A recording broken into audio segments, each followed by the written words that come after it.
Hello everyone, welcome to all of you. Let's start the topic effect of catalyst on rate of reaction.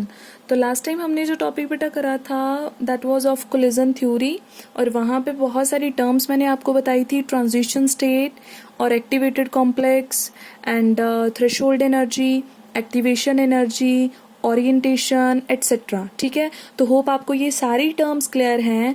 तो यहाँ पे मैंने already एक energy profile diagram जो है वो बना रखा है.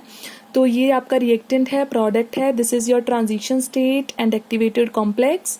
ओके, अब यहाँ पे हमने ये देखना है how the catalyst affect the rate of reaction, which is an important question. आपको जनरली थ्योरेटिकल ही ये क्वेश्चन 2 मार्क्स में पूछ लिया जाता है that explain the effect of catalyst. Catalyst जो है वो रिएक्शन को स्पीड अप करता है, वो हमें सबको पता है ना.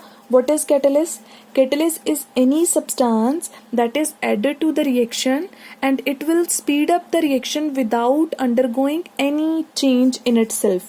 ठीक है, it speeds up the reaction, reaction को तो fast करेगा ही, and without undergoing any change. और अपने आप में बिना कोई चेंज लाए ही ये रिएक्शन को क्या कर देता है, स्पीड अप कर देता है. एंड इन द एंड हमारे पास क्या होता है, हमारे पास क्या होता है कि हम जो है कैटलिस्ट को एज इट इज एक्सट्रैक्ट कर सकते हैं फ्रॉम द रिएक्शन मिक्सचर. ठीक है, आइसोलेट कर सकते हैं. क्लियर. अब बात ये है कि जो आपका रिएक्टेंट है वो कैसे हेल्प करेगा. This is the energy of reactant. This is the activation energy. This is the threshold energy. ठीक है, and here we have energy of the product. तो मेन बात यहाँ पे ये आती है बेटा कि एक्टिवेशन एनर्जी बहुत मेन रोल प्ले करती है. जैसे मैंने आपको लास्ट टाइम ही बताया था ना कि सपोज आपके पास 100 रुपीज़ हैं और आपने मार्केट जाना है तो 500 की कोई चीज़ बाय करनी है तो आपको 400 पहले चाहिए फिर ही आप बाय कर सकते हो. एंड सपोज आपके पास 300 है या 350 है सपोज और आपने सेम प्रोडक्ट बाय करना है तो आपको क्या चाहिए, 150 ही चाहिए. तो किस केस में आप इजीली बाय कर सकते हो, डेफिनेटली यहाँ पे जिस केस में आपको बाहर से थोड़ी कम हेल्प चाहिए उस केस में आप इजीली कोई भी काम कर सकते हो. आप खुद ही इतने सफिशिएंट हो कि बाहर से आपको बहुत कम एनर्जी या बहुत कम हेल्प चाहिए तो आप प्रोडक्ट में कन्वर्ट हो सकते हो, चीज बाय कर सकते हो एटसेट्रा. तो सिमिलरली हियर यहाँ पे भी आपके पास क्या है कि इसका मतलब मेन रोल यहाँ पे एक्टिवेशन एनर्जी का है. एक्टिवेशन एनर्जी आपके पास एक ऐसी टर्म है दैट अगर आप एक्टिवेशन एनर्जी जो है वो काफी हाई है, ठीक है, तो जो रिएक्शन है वो क्या होगा, स्लो होगा. समझ रहे हो, क्योंकि रिएक्टेंट को बाहर से इतनी सारी अमाउंट ऑफ एनर्जी रिक्वायर्ड है कि वो रिएक्शन इतना इजीली नहीं कर पाएगा and the reaction will be slow.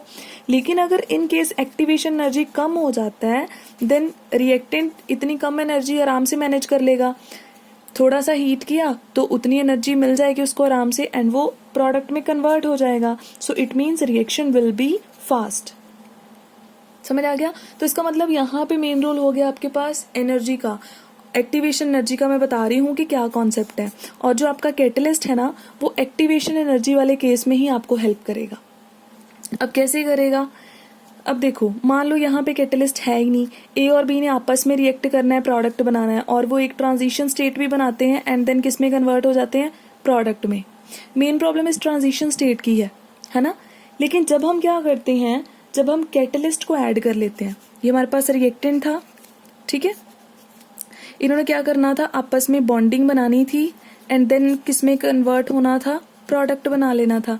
तो ये तो थी आपकी ट्रांजिशन स्टेट. अब क्या हुआ दूसरे केस में, ये तो आपका फर्स्ट केस है. सेकंड केस में मैंने इसी रिएक्शन में क्या करा, कैटलिस्ट को ऐड कर दिया. सी सपोज कैटलिस्ट है या कोई भी मान लो. अब वो कैटलिस्ट क्या करता है, रिएक्टेंट के साथ कंबाइन कर जाता है. ठीक है, जो कैटलिस्ट है आपका वो रिएक्टेंट्स के साथ रिएक्ट करता है और कुछ इस तरह का इंटरमीडिएट बनाएगा एंड देन प्रोडक्ट में आपका जो रिएक्टेंट है वो कन्वर्ट हो जाएगा और कैटलिस्ट फिर से अलग हो जाएगा. अब प्रॉब्लम ये है यहाँ पे, सॉरी, सॉल्यूशन कैटलिस्ट आपका ये प्रोवाइड करता है कि रिएक्टेंट के साथ रिएक्ट करने पे इसने जो आपका इंटरमीडिएट बन रहा था ना, इसको काफ़ी क्या कर दिया, स्टेबलाइज कर दिया। आप समझ रहे हो मेरी बात?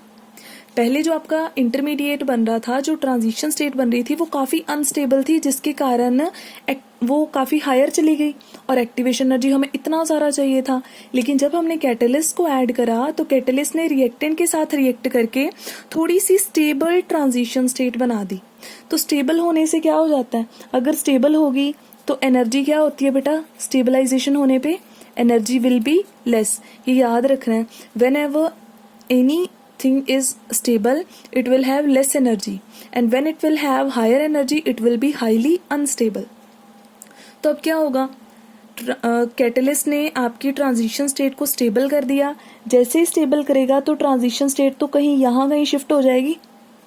तो अब देखो, अब रिएक्टेंट ने इसमें कन्वर्ट होना है प्रोडक्ट में, कैसे होगा, अब ऐसे जाएगा। क्लियर हो गया? अब ऐसे जा रहा है। ऐसे जाने का क्या मतलब है, अब उसको जो एक्टिवेशन एनर्जी है वो सिर्फ इतनी सी चाहिए। This is new activation energy. तो अगर उसको एक्टिवेशन एनर्जी कम चाहिए तो रिएक्टेंट के लिए तो एनर्जी, जो बैरियर था, जो इतना हैवी था, वो तो कम हो गया और वो तो इजीली कन्वर्ट हो जाएगा, तो रिएक्शन हो गई स्पीड अप। बस यही रोल था कैटलिस्ट का। ठीक है, कैटलिस्ट आपका क्या करता है, रिएक्टेंट्स के साथ रिएक्ट करके ही एक आपका कॉम्प्लेक्स बना देता है। इसको आप क्या बोलते हो, एक्टिवेटेड कॉम्प्लेक्स। ठीक है, जो आपका इंटरमीडिएट बना था, जो कॉम्प्लेक्स बना था, this is known as activated complex, जिसमें क्या होता है कि transition state little bit stabilize हो जाती है as compared to the previous one, और एक्टिवेशन एनर्जी बहुत कम चाहिए होती है, इतना इजीली रिएक्टेंट की वो एनर्जी मैनेज हो जाती है एंड वो प्रोडक्ट में कन्वर्ट हो जाता है। That's it. सो जब भी आपको कोई पूछे how the catalyst increases the speed of reaction, then you will answer it will increase the speed of the reaction by decreasing the और by lowering the activation energy of the reactant. Clear हो गया? अब एक दो चीज आपको catalyst के बारे में बता दूं, ये आपने पहले वैसे कर रखा है प्रीवियस क्लास में, but still I want to discuss with you कि जो कैटलिस्ट होता है उसका नेचर कैसा होता है कि कैटलिस्ट रिएक्शन में पार्टिसिपेट करता है बट उसमें कोई भी केमिकल चेंज नहीं आता। ठीक है, जब भी रिएक्शन में पार्टिसिपेट करेगा इटसेल्फ वो एज इट इज जो है उसको रिमूव कर सकते हैं। दूसरी चीज, कभी भी एंथैल्पी चेंज नहीं आएगा, there will be no enthalpy change, there will be no enthalpy change. आपको पता है किसी भी रिएक्शन की एंथैल्पी कैसे निकालते हैं हम लोग? अगर किसी रिएक्शन की हमें एंथैल्पी निकालनी है, हम क्या करते हैं, enthalpy of product minus enthalpy of reactant, दोनों को माइनस कर देते हैं। अगर हमारे पास आ जाती है पॉजिटिव, ठीक है, तो इसका मतलब हम लोग कह देते हैं the reaction is endothermic in nature, और अगर हमारे पास आ जाती है नेगेटिव तो हम कह देते हैं reaction is exothermic in nature. और जो कैटलिस्ट है वो एंथैल्पी को कभी चेंज नहीं करता। ठीक है, वो सिर्फ क्या करेगा, रिएक्शन को स्लो कर, उसकी स्पीड जो है वो फास्ट कर देगा। अदरवाइज जो रिएक्टेंट की एनर्जी है वो भी उतनी रहती है, प्रोडक्ट की भी उतनी रहती है, तो एंथैल्पी में भी कोई चेंज नहीं आएगा। Third, no shift in equilibrium. कभी भी किसी रिएक्शन जो रिवर्सिबल चल रही है तो उसका इक्विलिब्रियम जो है वो जिस पर्टिकुलर कंसंट्रेशन पे आता है वो वहीं पे आएगा, कैटलिस्ट उसको चेंज नहीं कर सकता। फर्क सिर्फ इतना होगा, थोड़ा इजीली हो जाएगा। और रीजन क्या है कि अगर आपका कैटलिस्ट रिएक्टेंट की एक्टिवेशन एनर्जी को कम करता है तो प्रोडक्ट की भी एनर्जी को कम करता है, तो दोनों के लिए वो उतना ही काम कर रहा है। अगर ये बैरियर जो है रिएक्टेंट का कम हुआ है तो प्रोडक्ट का भी तो उतना ही कम हुआ है, तो इसका मतलब ये फॉरवर्ड रिएक्शन को भी उतना ही कैटलाइज करता है या स्पीड अप करता है जितना बैकवर्ड को कर देता है। तो अगर फॉरवर्ड बैकवर्ड का चेंज सिमिलर हो गया तो जो इक्विलिब्रियम है वो शिफ्ट ही नहीं होगा। क्लियर? तो ये कुछ टर्म्स जो हैं वो आपने याद रखनी है। ठीक है, और ना ही अगर मतलब ये मैं सारा इसलिए बता रही हूँ, कई बार MCQ वगैरह में आपको आ जाता है and there will be no change in Gibbs free energy, delta G लिख रही हूँ, गिब्स फ्री एनर्जी में भी कोई चेंज नहीं आता। ठीक है, तो ये सारी टर्म्स आपने याद रखनी है एंड ये आपका इंपॉर्टेंट सेक्शन है जो 2 मार्क्स के क्वेश्चन के लिए आपका बन सकता है। क्लियर हो गया? So this is all about the topic. Bye bye. Thank you.